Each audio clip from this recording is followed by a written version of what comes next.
آپ ذرا مجھے یہ بتائیں، نبی علیہ الصلوۃ والسلام کے جو آپ جشن ولادت مناتے ہیں، تو آپ کے بڑے پہلے تو کچھ اور کہا کرتے تھے، چونکہ آپ نے دلیل کے طور پہ اپنے بڑوں کو بھی پیش کیا کہ ہمارے بڑے یہ دن مناتے ہیں، تو آپ نے اپنے بڑوں سے کبھی یہ سنا کہ نبی علیہ الصلوۃ والسلام کا یہ دن جسے آج آپ جشن ولادت کے طور پہ سیلیبریٹ کر رہے ہیں، آپ ہی کے بڑے کچھ عرصہ پہلے تک اس دن کو یوم وفات کہا کرتے تھے؟ تو آپ کے بڑے پہلے درست کہا کرتے تھے یا اب درست کہتے ہیں؟ مسز ذیشان،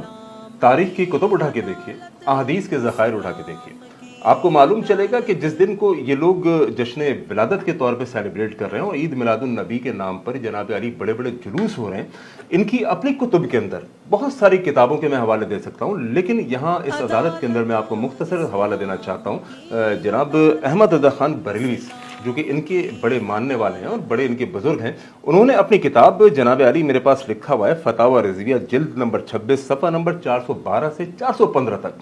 انہوں نے اس کے اندر خود لکھا کہ 8 ربیع الاول نبی علیہ الصلوۃ والسلام کی تاریخ پیدائش ہے۔ انہوں نے اس میں خود اس بات کو ایکسیپٹ کیا، اس بات کا اقرار کیا، اور وہ لکھتے ہیں کہ نبی علیہ الصلوۃ والسلام کی تاریخ پیدائش 8 ربیع الاول، جبکہ وفات 12 ربیع الاول ہے۔ آپ کو معلوم ہے کہ 12 ربیع الاول جس دن کو یہ سیلیبریٹ کر رہے ہیں نبی کی پیدائش کی وجہ سے، اس دن تو مدینہ غم میں ڈوبا ہوا تھا۔ اس دن فاطمہ رضی اللہ تعالیٰ عنہ کا رو رو کے برا حال تھا۔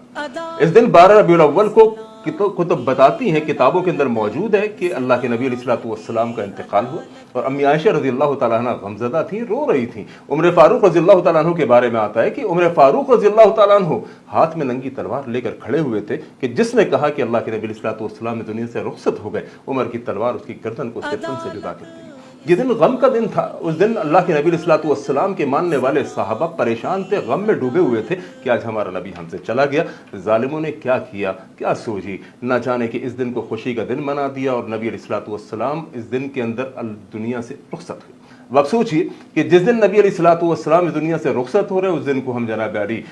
بڑے آرام سے خوشی کا دن منا رہے ہیں، حالانکہ کچھ عرصے پہلے تک، جیسے کہ انہوں نے کہا کہ ہمارے بڑوں کو نہیں پتا، لیکن ان کے بڑوں نے کچھ عرصے پہلے تک اس دن کو یوم وفات کا نام دیا ہوا تھا۔ ہم بچپن سے سنتے آ رہے ہیں یہ دن یوم وفات کے نام سے مانا جاتا تھا، اور آج اس دن کو جشن ولادت کے طور پہ پیش کیا جا رہا ہے۔ تو بہرحال یہ میں سمجھتا ہوں کہ اس طریقے سے